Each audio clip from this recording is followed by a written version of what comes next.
You are watching Conscious Evolution with Wes Heffernan. All right, Wes, we're back. Yes. What an adventure, man. Since the last time, what kind of response have you gotten from the evolution?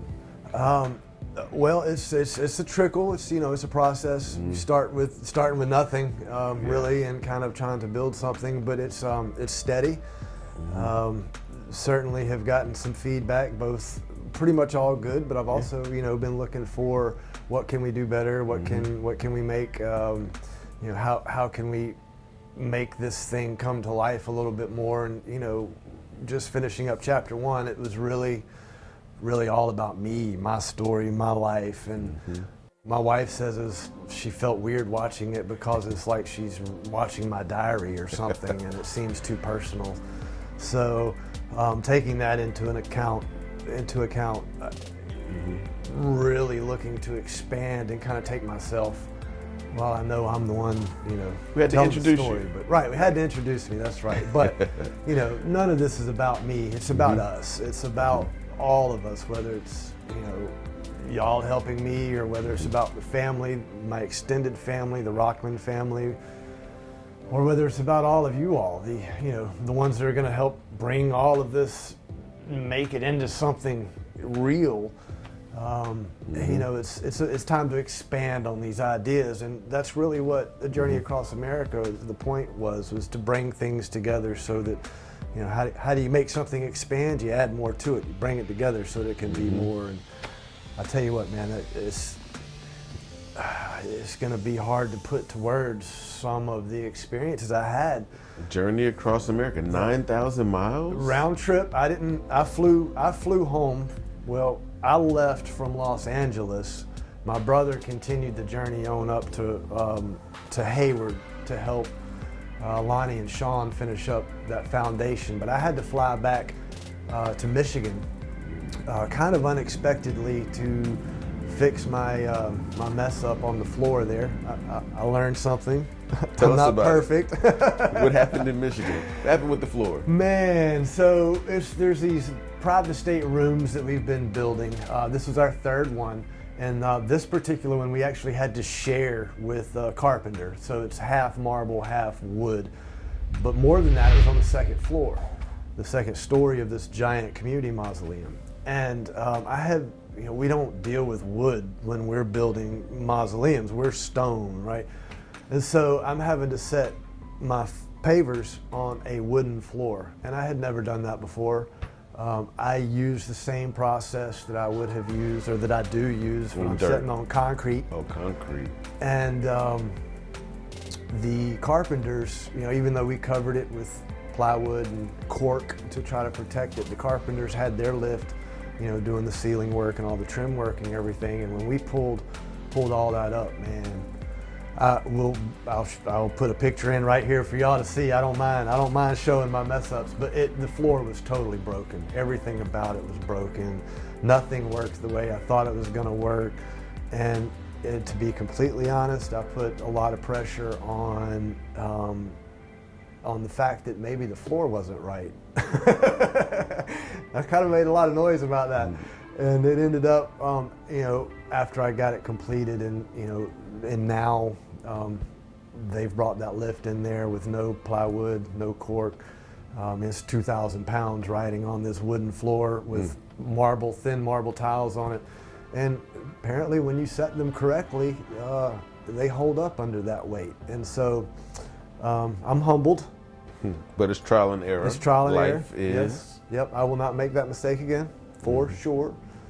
Probably an but it was a expensive mess. mistake. Yes, yeah, I'm quite a bit upside down. I do really appreciate Cold Springs for taking the cost of replacing the stone. I think it was somewhere around $19,000 that it cost to have that stone replaced and shipped back out that they didn't hit me for. So thank you. Wow. Thank you very much. But yeah, I'm still quite a bit upside down in it just for time, the amount of time it's taken, not just because of the floor, but more so sharing the room with someone else, with the carpenter. That I don't think Cold Springs blueprints they're meant for me. They weren't meant for them. And I kind of feel for the guys that were doing the woodwork. It was difficult. Overall, it turned out beautiful, as you can see right here. Fantastic stained glass. You know, it all really came together nice, but it was a long, hard-fought battle to get there. Well, it almost sounds like a relationship. Two people in a room, Yeah. trying to figure things out. Well, there's not enough space for us to work together, so we were having to work individually. And you know, the carpenter wasn't sure where to start, and so I was making all kinds of trips just to try to get him a starting point. And you know, every one of those trips for me was either driving or flying, hotels, guys I have to pay, and you know, that adds up real quick. And so. How would you have changed it from the beginning? Would it have been more communication? It wouldn't have had wood in it. It would have been all marble or granite. The two previously we did, actually one of them is in the same mausoleum. This one right here, it's the go room. Turned out beautiful, all this white marble. Man, I'm real proud of it, and I kept having to walk down there and sit in that room just to know that, man, I can make things look nice. I can, I promise I can.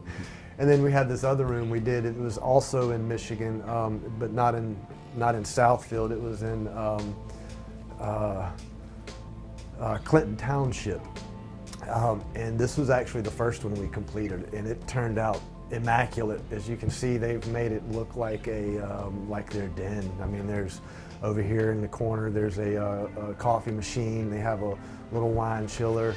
You know, so no TV though. No TV. They don't need a TV. They don't need a TV. Don't need a TV, but they definitely have it where they can come in and sit down, you know, have a cup of coffee or drink a glass of wine while they visit dad, grandpa, mom, sister, whoever may be in there.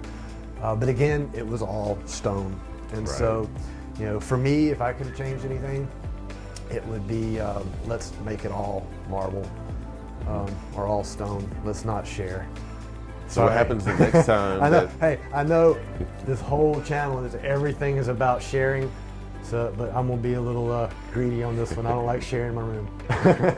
And that's why I said it's kind of like a relationship with two people trying to figure out and have the communication. And but so the next time one of these comes up and somebody wants to put wood with your marble, you're just gonna say no. So I've been told that there will not be an opportunity for me to say no, that they are no longer going to offer that as an option.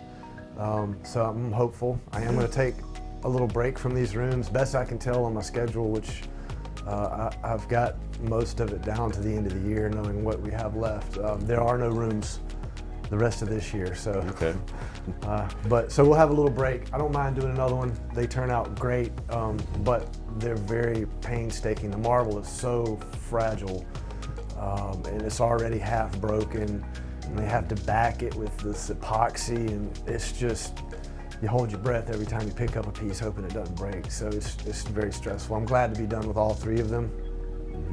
Like I said, I've learned a lot. It's a big difference between the you know, the family estate mausoleums. That you know, here's a couple examples right here of what we're normally building.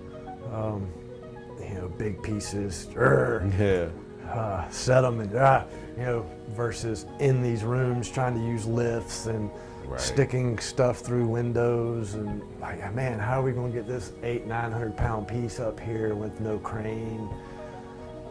So we learned, we all learned a lot with them for sure. But for me, I definitely humbled myself with the tiles. So, what city was this? Southfield, right outside of Detroit. Okay. Which was one of the stops during our journey across America. Yep. So how did you unwind? What was your journey across America in the Detroit area? Where'd you go? Man, so the first thing, you know, again, relate to ourselves as temple builders. So while I am not a Mason, Freemasonry has always been an extraordinarily important part of my life. Plumb level square, just, you know, the ideas of what it takes to build something in a state of, you know, close as you can to perfection. So we made our first stop, the Masonic Temple there in Detroit, and it's fantastic. Thanks for watching. Join us next time on Conscious Evolution. Don't forget to subscribe.